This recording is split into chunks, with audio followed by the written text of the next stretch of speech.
Hello students. So now we will discuss very important topic of the ray optics, mirror equation. This topic also came in recent board examination of 2020 session.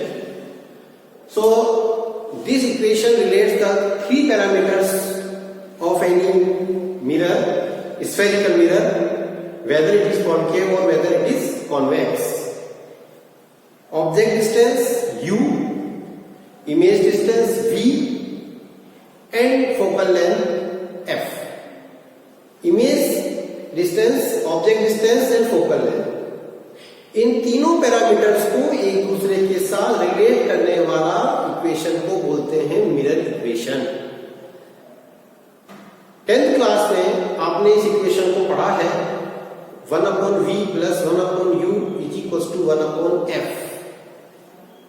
लेकिन अब हम इसको derive करने जा रहे हैं, तो ध्यान से आप लोग समझने की कोशिश करिए कि मिरर इक्वेशन को हम किस तरह से डिराइव करते हैं। मिरर इक्वेशन को डिराइव करने में 10th स्टैंडर्ड का ज्योमेट्री का जो कंसेप्ट है, सिमिलरिटी ऑफ ट्रायंगल्स वाला, वो आपको थोड़ा सा अच्छी तरह से प्रैक्टिस होना चाहिए, तो आप इसको बहुत ही आसानी से रिवाइज प्रैक्टिस कर सकते हैं, समझ सकते हैं। तो मिरर इक्वेशन हालांकि कॉन्केव मिरर और कॉन्वेक्स मिरर दोनों के लिए ही इंप्लीमेंट होती है। अभी हम यहाँ पे कॉन्केव मिरर को यूज करके मिरर इक्वेशन को डिराइव कर रहे हैं, फिर हम उसके बाद आपको कॉन्वेक्स मिरर के लिए भी बताएंगे। ये मान लीजिए हमारा कॉन्केव मिरर है और अजम्पशंस यहाँ पे याद रखनी है। Aperture of the mirror is very small and incident ray is very close to the principal axis. क्योंकि कई बार एग्जामिनेशन में ये पूछ लिया जाता है कि अलग से what are the assumptions you adopted while deriving the mirror equation. So this is our concave mirror, this is cone, this is focus and this is center of curvature. Already in previous lecture I told you that f is equals to r by 2. So this f will be the middle point of P and C. Okay. Now let us consider an object AB. सबसे important रे diagram है। रे diagram समझ में आ जाएगा तो equation easily समझ में आ जाएगी। अब हम इसका रे डायग्राम बनाते हैं, आर्बिट्रेरी रेज लेते हैं। सबसे पहले जो एक रे प्रिंसिपल एक्सिस के पैरेलल लेके चले हैं, तो प्रिंसिपल एक्सिस के पैरेलल रे कहां से पास हो जाएगी? फोकस से पास हो जाएगी, हम जानते हैं रूल्स। फिर एक रे हम सेंटर ऑफ कर्वेचर, ये मेरा सेंटर ऑफ कर्वेचर है, यहां मान लेता हूं मैं इसको, पता हो तो सेंटर ऑफ कर्वेचर हो तो उसी पाथ पे रिट्रेस करेगी। तो ये आप देख सकते हैं कि दो रिफ्लेक्टेड रेज यहां पे एक्चुअली मीट कर रही है। तो ये यहां पे आपका ए डैश और बी डैश, ये क्या बन जाएगी? रियल इमेज बन जाएगी और इन्वर्टेड इमेज बन जाएगी। इन्वर्टेड क्यों कह रहे हैं? क्योंकि ऑब्जेक्ट प्रिंसिपल एक्सिस के ऊपर है और इमेज प्रिंसिपल एक्सिस के नीचे है, तो दैट इज इन्वर्टेड इमेज। और एक रे हम और ले लेते हैं, क्योंकि इसी से हम मैग्निफिकेशन वाला कंसेप्ट भी जो डिराइव करेंगे। तो एक आर्बिट्रेरी रे मान लेते हैं कि ये किसी एंगल आई पे आती है, और जैसा कि हम जानते हैं कि जितने एंगल पे रे इंसिडेंट होती है उतने ही एंगल पे वो रिफ्लेक्ट हो जाती है। तो ये एंगल r है, लेकिन उसको मैं i लिख सकता हूं, because angle are equals to each other. तो this is also I am writing angle i। Okay students, so this is our basically ray diagram to derive the mirror equation and magnification. Both the quantities we will discuss by this single ray diagram. Now सबसे important इसमें जो है वो है triangles देखना। सबसे पहले हम दे रहे हैं triangle A dash B dash F. F actually ये पॉइंट है आपका focus point, this is F. तो triangle A dash B dash F और इसको मैं नाम दे देता हूं m। वही बात, aperture is very small, so this MP can be considered as a straight line. Okay, if aperture is small, then MP is straight line.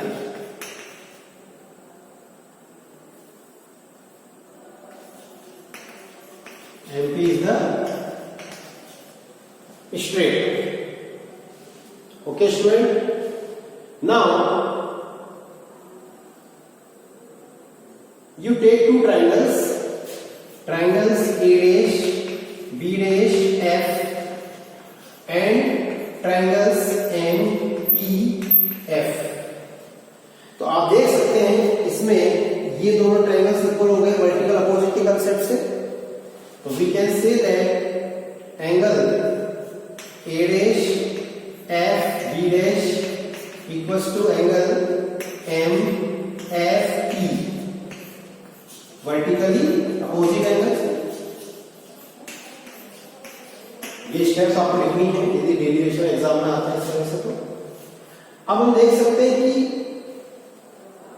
Angle B dash A dash F ये 90 degree बन रहा है, B dash A F और equals to angle P M F ये भी 90, sorry M P F ये कौन से एंगल हो गए आपके? राइट एंगल्स हो गए।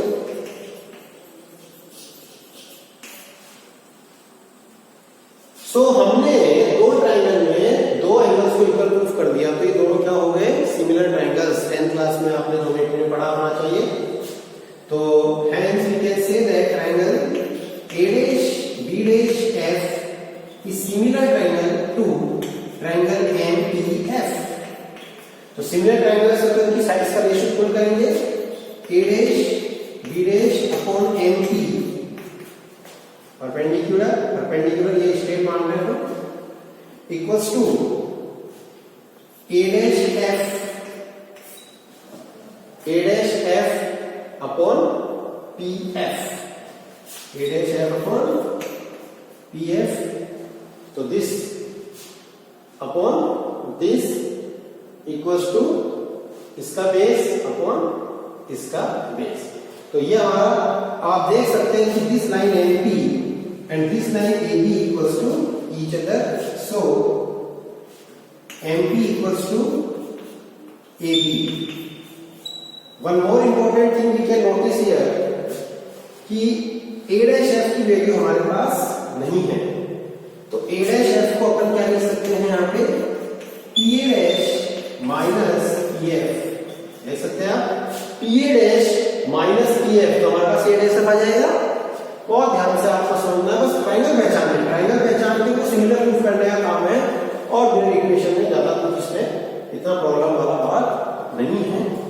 सो we can make a relation A dash B dash upon AB equals to क्या आ गया हमारे पास? A dash F, जिसको हम प्रूफ कर सकते हैं PA dash minus PF upon PF।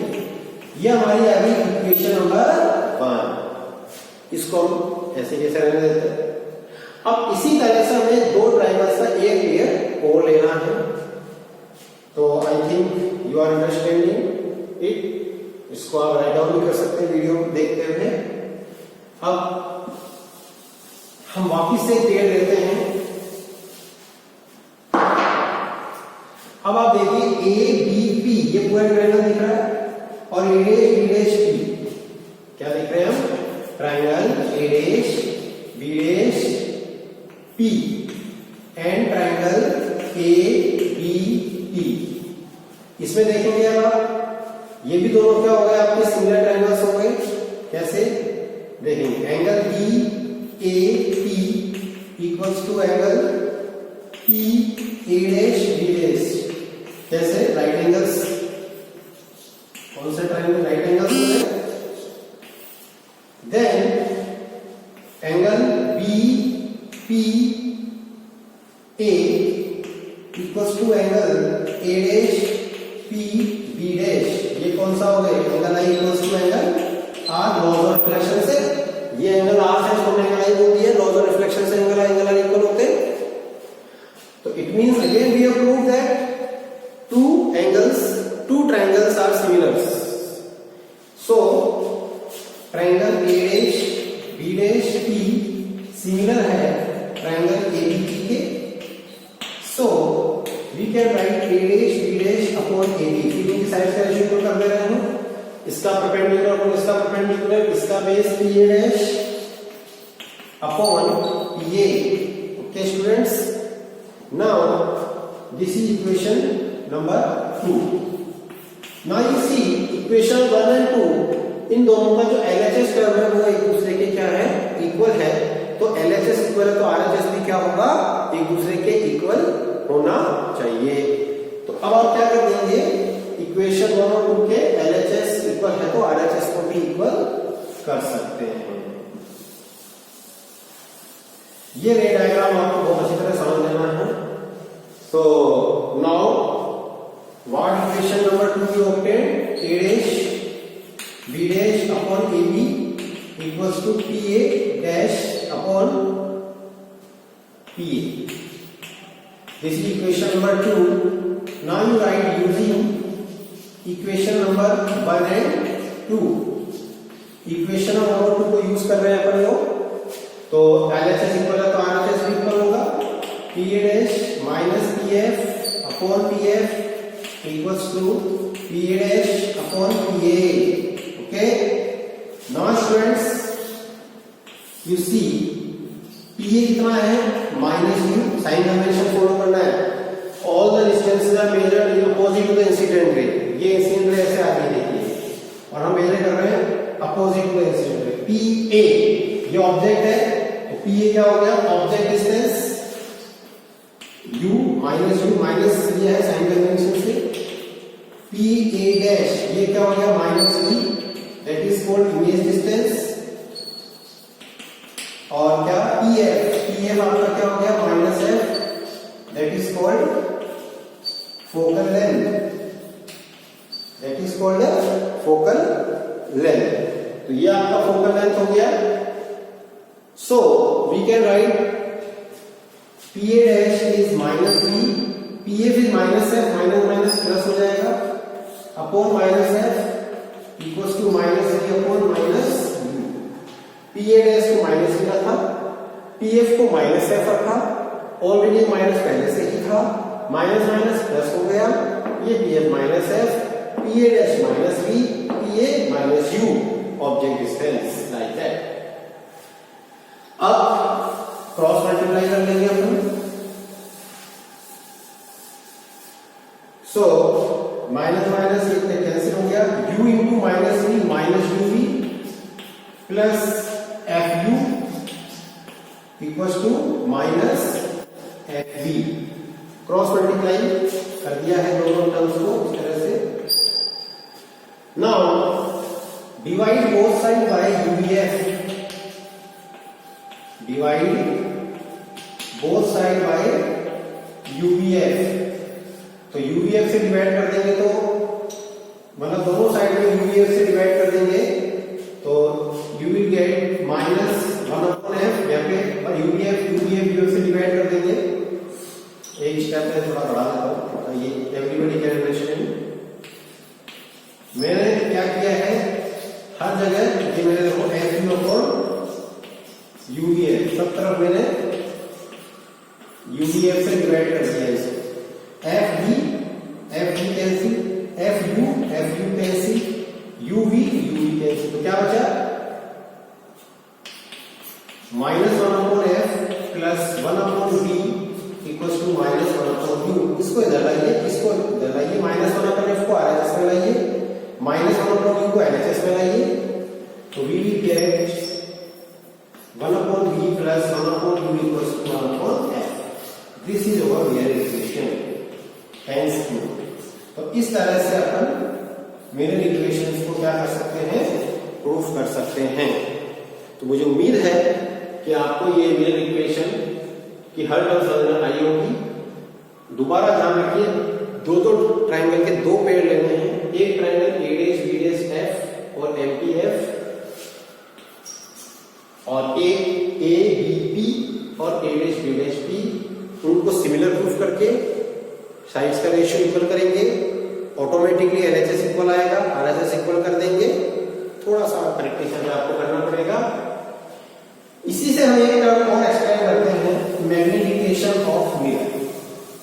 Magnification मतलब कि कोई भी मिरर जब इमेज बनाता है तो वो इमेज उस इमेज का साइज उस ऑब्जेक्ट के साइज से कितना टाइम्स है, कितना ज्यादा है, कितना कम है, that is known by, that is found by the physical quantity magnification. हम यह लीनियर मैग्निफिकेशन की बात कर रहे हैं फिलहाल। लीनियर मैग्निफिकेशन बाय मिरर का लीनियर मैग्निफिकेशन, तो इसको अपन m मान लेते हैं, that is height of image, ratio of the height of image upon height of object. ये इसका फॉर्मूला होगा। इमेज का साइज और ऑब्जेक्ट के साइज के रेशियो को क्या बोलते हैं? मैग्निफिकेशन। इसी रे डायग्राम से हम मैग्निफिकेशन निकालेंगे। सपोज मान लीजिए ऑब्जेक्ट का साइज h1 है और इमेज का साइज क्या मान लेते हैं? h2 है। तो size of object AB is plus h1 क्योंकि पेंसिल से ऊपर रखा है। Size of image A' minus h2 because of pencil से नीचे है in this diagram. Now we have seen that in mirror equation triangle A'B'P and triangle ABP, ये H2 हो गया, ये H1 हो गया, दीज आर सिमिलर ट्रायंगल्स। ये दोनों क्या थे? सिमिलर। तो सिमिलर है तो क्या लिख सकते हैं हम? A' upon AB equals to PA' minus upon PA। PA' कितना है? Minus B। PA कितना है? Minus U। अभी बताया मैंने, ये डिस्टेंस का रे डायग्राम में दिखा सकते हैं इस तरह से। This is F and this is B। Okay, इससे भी आप अंदाजा लगा सकते हैं। Now A' is minus h2, ये h1 equals to minus minus plus होगा तो b अपॉन u, ये वाला माइनस उधर लाएंगे तो we will get h2 by h1 equals to minus b upon u, और ये आपका क्या हो गया? मैग्निफिकेशन। तो मैग्निफिकेशन आ गया माइनस b अपॉन u। तो this is the formula of magnification by mirrors. कोई भी स्फेरिकल मिरर के मैग्निफिकेशन का formula minus b upon u अपन लिख सकते हो। अब यदि मान लीजिए H2 और H1 में से H2 का साइज ज्यादा है H1 से, तो हम क्या बोलेंगे? Enlarge image. तो m ग्रेटर देन 1 हो गया। तो कुछ कंडीशंस यहाँ पे अपन देख सकते हैं। मैग्निफिकेशन का कोई यूनिट नहीं होता, ये डायमेंशनलेस क्वांटिटी है, क्योंकि आप देख सकते हैं ये रेशियो है, हाइट्स का रेशियो है या डिस्टेंस का रेशियो आया माइनस b अपॉन u, तो इसका कोई डायमेंशन नहीं होगा। कुछ इंपॉर्टेंट पॉइंट्स रिगार्डिंग मैग्निफिकेशन आपको ध्यान रखने हैं, या आपकी वर्कशीट को सोल्व करने में बहुत काम आएंगे।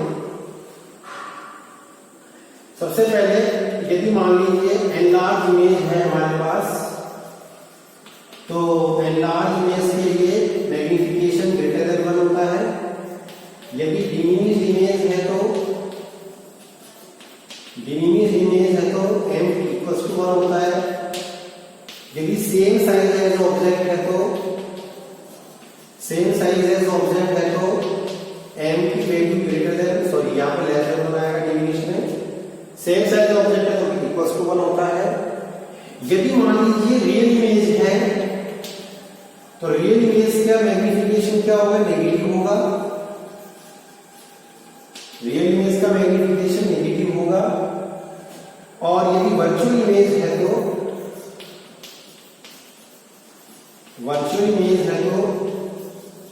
उसका जो मैग्निफिकेशन होगा क्या होगा? पॉजिटिव होगा। ये आप चेक कर सकते हैं खुद ही, जैसा आपने बताया m इक्वल्स टू ये वाला फॉर्मूला है। अब रियल इमेज जब भी बनेगी तो वो इधर बनेगी मिरर, तो उसके लिए भी नेगेटिव होगा। तो तो V नेगेटिव और U नेगेटिव, तो ये नेगेटिव नेगेटिव ही रहेगा, तो रियल इमेज का मैग्निफिकेशन नेगेटिव।